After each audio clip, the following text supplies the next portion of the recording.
Good morning and welcome back everyone to yet another agent call review. This is something that everyone should have their mentor do for them. Whether it's a good call or a bad call, knowing what you're doing wrong is the first step to doing what is actually right. Remember, we are what we repeatedly do. Excellence isn't an act, it's a habit. I'm Reveiw, your FExpert or final expense expert, and I have actually made over 20 grand a month for 3+ years as an agent myself off of client booked appointments only. Now my goal is to help as many agents as I can understand how to truly make a living selling final expense life insurance, whether you're sitting at your desk in a cubicle or dialing in your underwear at home. Please do me a favor, like, subscribe, and leave a comment below. Let's get into it, guys. Hello. Yes. This is Ryan. I was just getting back to you about the request you filled out. You were Yes. looking for different options about final expenses? Yes. Excellent. I have you as, just to verify, and beneficiary you listed as correct? Yes. Excellent. Well, good morning. Just in case you missed it, my name is Ryan, and this call may be recorded for quality and training purposes. But now that I know I have the right person, tell me, how long have you been looking into options? I just recently started checking prices Yes, ma'am. Is this for yourself or a loved one? for myself. Okay. Do you currently have anything in place? No. Excellent so far. Just started looking, so have you gotten any quotes as of right now? Not really. Gotcha. So I'm a licensed broker. As a matter of fact, where are you? Oh, good.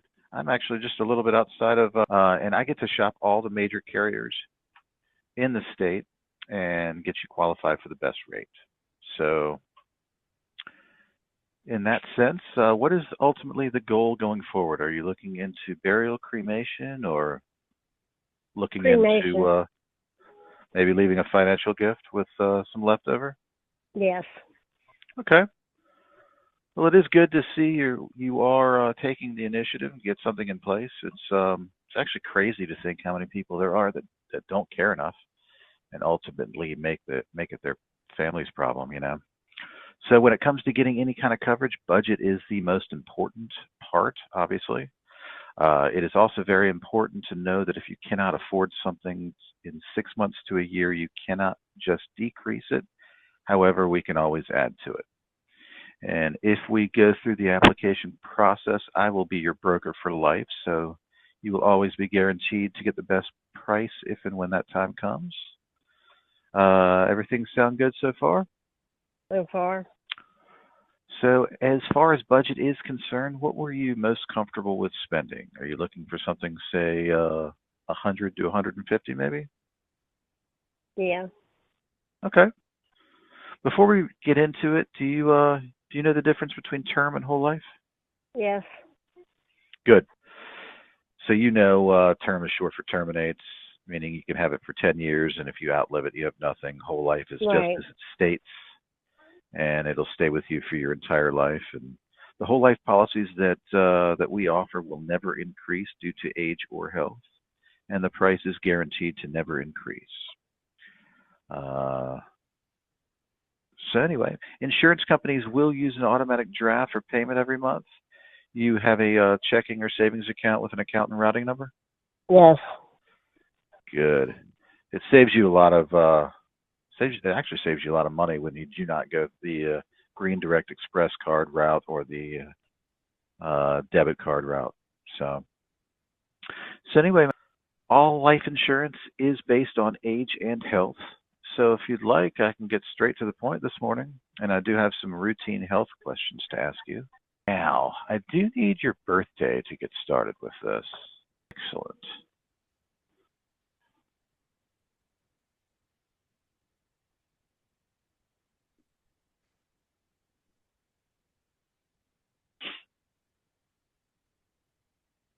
And that blood pressure is controlled, right? Good. Any diabetes? Are you on metformin? Good.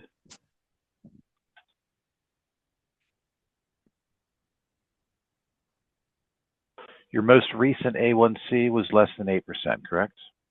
No. Good. Now, let's finish filling in your information. And while this is coming up, can you do me a favor and grab a piece of paper, pen and a piece of paper for me, real quick? Okay, let me.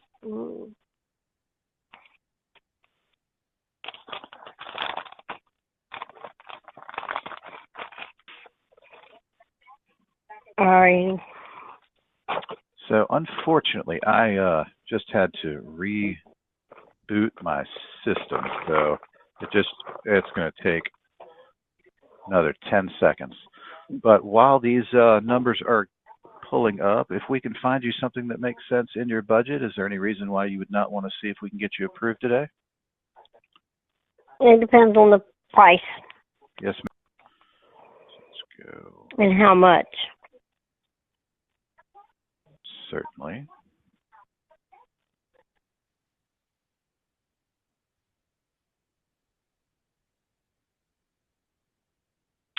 Now, do me a favor and write down 25K and leave a space beside that.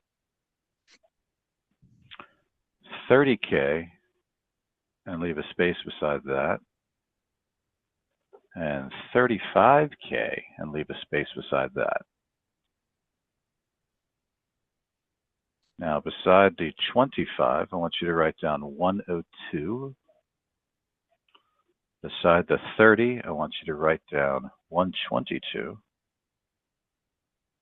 And beside the 35, I want you to write down 142.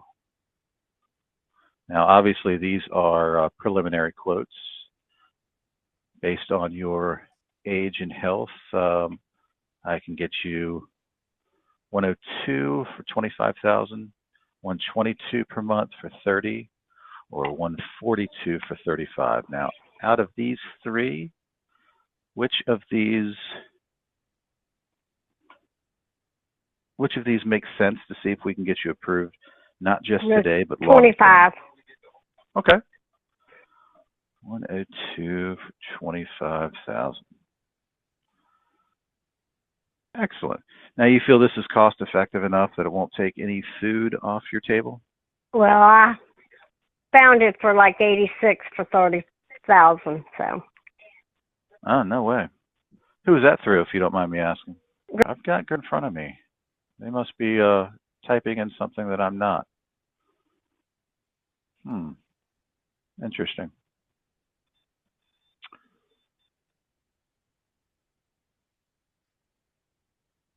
That's why. Let me look this up again.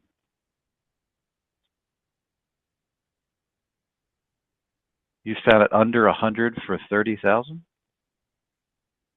Yes. Wow. I could not get even close to that. Are you you're obviously I'm sorry, you've obviously found something a little bit cheaper. Yes. Are you not interested in going with Royal Neighbors? It is a better company, but no. I've had insurance through Gerber Life, and they were really good. I had it on my grandchild, and he had passed away, and they was quick, and that it went easy. Okay. So that's the reason I checked with them. I do want to tell you, I've got in front of me, and it does not offer, according to my records, it does not offer any rate available for 30,000 at age 66. Well, I just got a paper in the mail showing me that they did. So were they advertising term or whole life? Whole life. Okay. In that case, is there any reason why I can't call you a little bit later on, maybe next week, to check up on you? No, not really. Okay. I'm going to do that then. I do want you to check on because according to my records, I will. 30,000 is not offered, and So do me a favor. I'm going to text you my business card, Okay. and I'm going to check up on you a little bit later on in the week. Uh, yeah, I implore you to look into it as soon as possible because, like I said, according to my records, that's not an option. So Alrighty. Thank you. thank you for talking to me today, Sharon, and I hope you have a blessed day. And I will get you the information accordingly, and Alrighty. talk to you a bit later on in the week. All right. Thank you. Bye for now. Okay, so where do you think the call went wrong there? Where do you start? This is the first time I've listened to it. That's perfect. That's perfect. So, let's start here. Okay, so the first thing is like we've talked about, tonality is king. You've got a very relaxed tone to you, and relaxed isn't bad, but it's a little too relaxed. Well, so I mean, yeah, we can do this, and yeah, we can do that, and yeah, this is how it is, right? That doesn't create any urgency, doesn't create any feeling behind what you're doing. It's just kind of like you're doing what every other agent can. You see, you need to you need to stand apart. You need to let them know that you're here to help them. She wasn't engaging. I would say the where it went the most wrong was the fact that she wasn't engaging at all.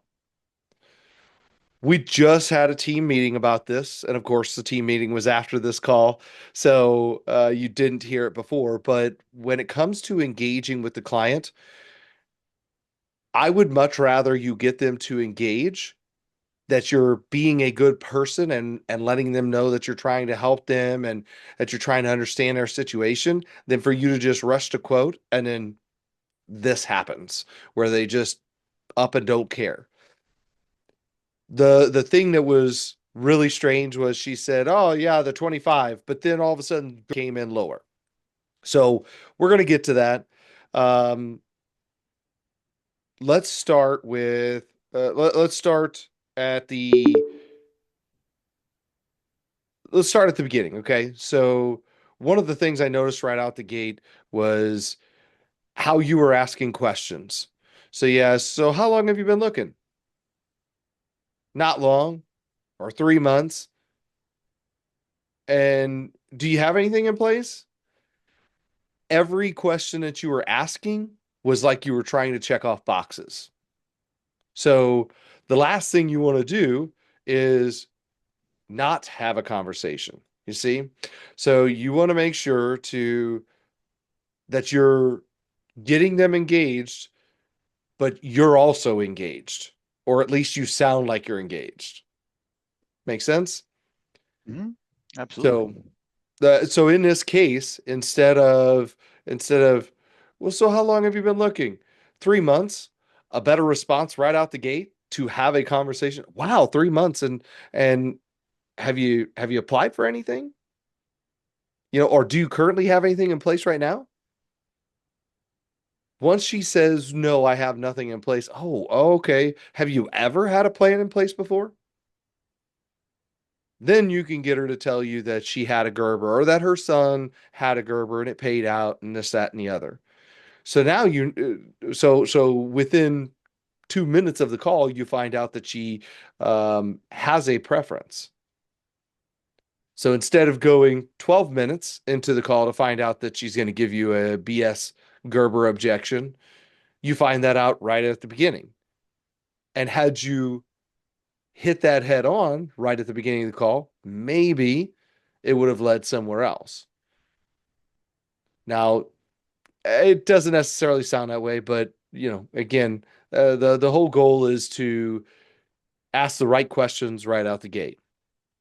Get the objections. The other thing I noticed was handling some of the objections. You didn't really, right? You didn't acknowledge them. You kind of skipped over them, kind of glossed over them.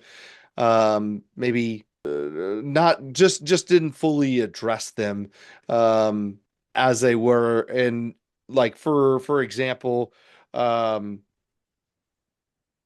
she was talking about price and everything. Uh, that's where you let her know, build that confidence in her that you're going to be the guy to help her. You see, like Mm. you're going to be there. My goal is to make sure that I take care of you like you're my family, right? And let her know that. Okay. Um, so did you notice the long pauses? Yes. I I think that's when I was doing something on the computer, filling out things, and I think that is why I tend to talk more slowly in that video because I'm trying to fill it with something and it ends up not being anything substantive whatsoever. Sure. And that's okay. That's okay. Um, that would be one thing that I would recommend to work on, right? You don't have to ask them about their dog. You don't ask them about how the weather is there, but definitely work on trying to fill something in there. So yeah, just work on not pauses are okay. There's a lot of people who think that having a pause is the end of the world. Sometimes pauses in the right context or at the right moment sound like you're really trying, like you're really working on something. But if I just don't have anything good to say or can't come up with anything, I'll make stuff up. Ah, yeah. So give me just a second here. I'm just kind of clicking around to make sure that I'm getting you the best rate. Yeah. So that looks good. Now, and then I'll just make something. So you said you have no heart troubles. Just kind of filling it a little bit, but you don't have to constantly talk. It's okay to be clicking around for just a little bit. But the absolute dead silence, and the long pauses into some of the in between some of the things that you were saying, that starts to build a little bit of It starts to be mistrust. uncomfortable, at least when I'm listening to it. Yeah, You, yeah. you don't Eh, notice it when it's live. And that's exactly why I love doing these things. Hearing that live is huge. It's hard. It's not fun to sit there and listen to yourself. I mean, I don't even do it that often, to be honest with you. It's but doing this, and that's why I love doing it interactively like this, is it kind of brings out what your thoughts were in the moment, and hopefully that helps you correct them as we get into this. But I would say the biggest thing is the tonality, the being so relaxed. Absolutely have to get to the point of sounding a little more engaged and not so, yeah, we're just gonna do that. And yeah, we can do this. Like I said before, less like a ride instructor, less like a ride instructor.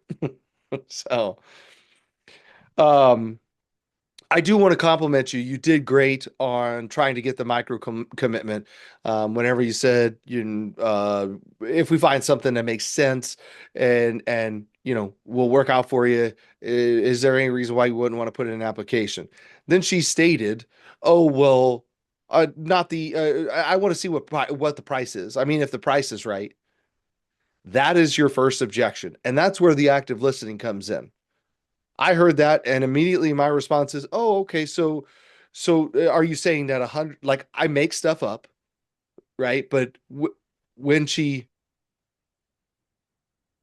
there we go. Sorry, my internet cut out. Let's try it again. So, with the micro commitment, whenever you guys were talking about the price, and she was like, "Ah, well, if the price is right." I just make stuff up, and my response there is, "Oh, okay. So you're saying that 100 between 100 and 150 is not affordable for you now, right?" She didn't say that, but I'm trying to get it out of her. What exactly is your problem? Right? And she's likely to say, "Oh, well, Gerber gave me this quote for such and such." Okay, so now you've got the objection. Now you can handle it. Like we talked before, my famous quote: Conversation, not confrontation. um, so the little bit of education on Gerber. Okay, so trust in your tools. Worst case scenario, if you really do not trust yourself, go to Gerber's website. You have access to Gerber, right? Absolutely. That would have been Yes. a heck of a lot longer of a pause, though. And that's the thing, right? So if you have to, go to Gerber. Say, hey, look, so Miss Mary, I mean, whenever I'm looking at the numbers don't make sense. Let me just take a look at this. Then she started to tell you that she got it in the mail. That next question, oh, so you haven't even applied for it. So you don't even know if you'll actually qualify for that. You see? Mhm. So now I can also tell you that Gerber is not going to offer her anything super great that you can't. So if Gerber was that competitive, we would use them. And that's exactly what I would say is, well, I'll tell you, Miss Betty, I mean, if they really were that cheap, I would be using them all day, and that would be the only carrier I would use because that beats the pants off of everybody I see here. So it's essentially you're looking at a term and be confident with it, right? If you can look up the Gerber price, look up the Gerber price and say, actually, Gerber is X amount. Oh, well, I received it in the mail. Well, that's not actually an approval. So, Okay. but back to that subject, I think that's something you could have got much earlier on had you got her engaged and really brought it out of her because she didn't want to tell you. And like we talked in the team meeting, don't give them the satisfaction of giving them a quote. You see, don't give them, you have worked hard to get to where you're at. You've spent a lot of money to get to where you're at. It is extremely disrespectful for someone to just think, oh, they can come in and get a quote from you. So don't let them treat you like that. Have that conversation. You don't have to be mean or rude to them. Have a conversation with them and let them know that you want to take care of them and you want to get them the best. So, just like in this case, you get the Gerber situation, you figure that out. Okay, look, that they do not have a rate for your age. Now, they may have a rate on their paperwork, but that doesn't mean that's a rate for you. I could tell you that life insurance, you could get 200,000 for $10 a month. But that doesn't mean it's designed for you. That's designed for maybe somebody who's 20 years old. You see? Yes. So, um, I think my thought process was that at the time that she was not very engaging. So therefore conversation was not very likely. So I think I was trying to maybe not get through it as quickly as possible, but get through it as quickly as possible. yeah, I don't blame you. I don't blame you, man. It's natural. It's tough. It's tough to kind of push against somebody like that. But if you get good, if you get good with pushing against somebody like that, you'll become a top agent. 1,000%. Those are the people you need to push. And some of these people, maybe not her, but some of these people will actually buy. They appreciate that. They appreciate that you're going the extra mile. I bet you the majority of agents react just like you did. They're just trying to get through it because she doesn't want to talk to them. Okay, well, she just wants a quote. I'm going to lob something out. However, it's possible that if you take the time to really push against her, really try to figure out her situation, seem like you're coming off as uh, someone who really cares, that now she's like, man, this Ryan guy is really, really trying to take care of me. Or she thinks you are a pushy jackwagon and winds up hanging up on you. The good news is the first solution or the first scenario, I mean, um, she buys from you. Second scenario, she hangs up on you in a couple minutes and you don't have Gets to out of talk the to her way. anymore. Next. That's exactly right. So, Uh, so just keep that in mind. Again, the biggest thing that I would want you to work on is that tonality. The it's you can be slow and smooth without the pausing and super casual sound. Make sense? Gotcha. Yeah, absolutely. Beautiful. Any questions about the call? No, it's a lot slower than the way I thought it was in real time. But that's because I'm trying to do two or three different things at once. And like I said, I'm on two different computers, and so there's going to be a pause time. There's going to be a natural lag that I have to get better with. So my recommendation, I'm the same way. Okay, so full transparency, I am not great. I know I'm not great at doing a bunch of things at once. And knowing that, I don't do a bunch of things at once. You know what I do? I just talk to people. I have I have my notepad that I write all my stuff on, that I write my notes. So you got these medications, you got that. I write everything down because that's simple. Now, if you're a typer, I know some people are typers, then type it. Don't do all the other stuff. Don't try to be fast. Here's what I would rather you do, Ryan. I would much rather you take an hour and a half to make a sale every single time than for you to never make a sale because you're trying to rush through it. Yeah, me too. And what do you think your bank account would rather? I'm sure your bank account would rather have sales than no sales. And that's essentially what you're looking at right now because you're trying to do too many things at once. Just stop and focus. I am happy to admit that I am not great at doing multiple things at once. So I'm just not going to do multiple things at once. So that would be my recommendation for you. Instead of trying to write everything down, or instead of trying to do everything and maybe work up the quote while you're talking to her, just stop, write it down, type it in, whatever. I'm a slow typer, so that's why I write. And I can write and think. I can't type and think. Like I literally have to sit there and click, click, click, click, click, click, click. Okay, click, click, click, click, click. So that's why I write stuff down. I can literally jot a whole bunch of things down as I'm talking. So and whichever scenario works out for you, or is easiest. Just try not to do multiple things. Focus on the script, on where you're at in the script, and getting through the right things, and then focus on the client. Yeah, So I do um, do have one question. yeah.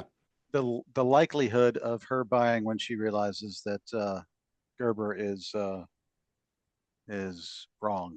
The likelihood of her even answering the phone on Friday, and then next of her buying. Okay, so that's a good question. Okay, you had not gotten her engaged enough to even bother calling on Friday, right? She is going to be one of those that is just throw her back in a pool, and maybe in a month from now, whenever she figures it out, then that's the time that she buys. She'll Okay. probably fill out another 6 forms. She is highly unlikely to. Most of these people will get bad policies and not even check them, even if you tell them to. I don't know how many. I have had maybe I have probably told at least 100 people that you need to check your policy because it is not what you think it is. Because you're telling me that you're getting 20,000 for $100 when 20,000 is actually $200. So you're not getting what you think you're getting. You need to open up your policy and check it. I have had one, maybe 2 people out of 100 who've actually called me back and said, "Hey, look, you're right. This policy was an accidental only. Can you help me get something?" Most people won't check it, but your job is to let them know you better check it. So in this case, tell her, look, when it comes to Gerber, now if you get her back, let's say you get her back on the phone. Okay. First question should be, "Hey, Miss Jones, did you have a chance to look over that Gerber situation?" "No, I didn't get a chance." So let's go ahead and go over it real quick. So when you say you got a mailer, what exactly did the mailer say? "Well, it says for $30,000 you can get it for $89 a month." Does it have an age range on there? Because or an exact age? Well, no, I mean, this says if you were 30 years old. Okay. All right. So now you understand that this quote is based on a 30-year-old or a 40-year-old, 50-year-old, whatever it is, right? Okay. So, Mrs. Jones, this clearly is not designed for you. I wish it was. I do. I wish you could get it for cheaper. But the reality of it is, neither one of us can change your age. So when it comes down to it, and don't ask, right? So when it comes down to it, obviously you need something. Does the 25,000 still make sense to you? You see? So just go right back into where you left off with what she said makes sense. And then whenever she, well, yeah, I like the 25. And that would be another kind of faux pas that I would say that you made there, where was asking her, okay, so the 25 you said so the 25 won't take any food off the table. Yeah. Okay, so you're it makes sense to go ahead and put in an application. No, that's the point where you just start it. You don't ask again. If she already said the 25 made sense, because she said that, and then you asked her another question, now it's let's just move on and get the application started. All right. So, but yeah, again, you followed the script. So you definitely, it wasn't like you strayed massively from the script or you skipped massive parts. I would give you one more recommendation, and that is whenever it comes to the checking, asking about the checking information, I would reword that. So the way you state it is a bit invasive. And the thing I've learned is if you sound like all you want to do is get their checking information, these people are so guarded, they are not going to give it to you. That could have been, and this is another observation, that could have been the reason why she wound up backing out. Maybe she really did like it, but this guy just asked if I have a checking account. Like, wow, like what is he trying to do here? You see? I've actually been struggling with that. Just just as I'm speaking, I feel bad asking for it, but it is a part of the script. I'll Mhm. I'll definitely work on another way of phrasing that. And the easiest way, you don't have to use my words exactly, but the easiest way is to make it sound like it's obvious, right? Yeah, I mean, obviously, Ryan, they're going to require a checking, require an automatic payment. I always like to say they're always going to require an automatic payment.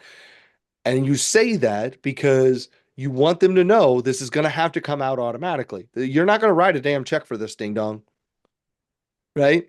So, yeah, I obviously, obviously, this is going to be an automatic payment, or they're going to require an automatic payment.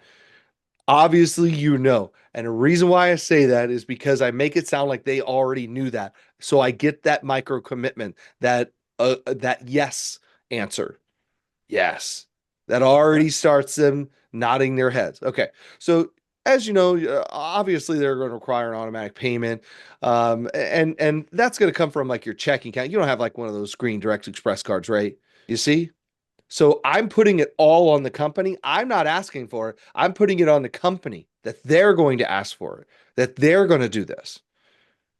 Make sense? Yeah, absolutely. I've never wanted to say account and routing number, but it's right there in the script. I'll just erase it. Yes, it is. Now it doesn't say, do you have a checking account with an account number, routing number, verbatim. Let me read it how it is in the script, right?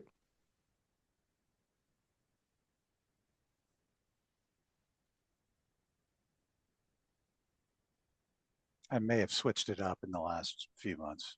Actually, no. So the only reason you ask for account number, routing number is if you don't get a clear and confident yes. So I'll read it exactly how it is in the script. So now, obviously, as you know, they use an automatic payment for draft or automatic draft for payment every month. Will that be coming from your checking or like a direct express card? I say it a little differently. Again, I don't care if you manipulate it to sound a little more like you.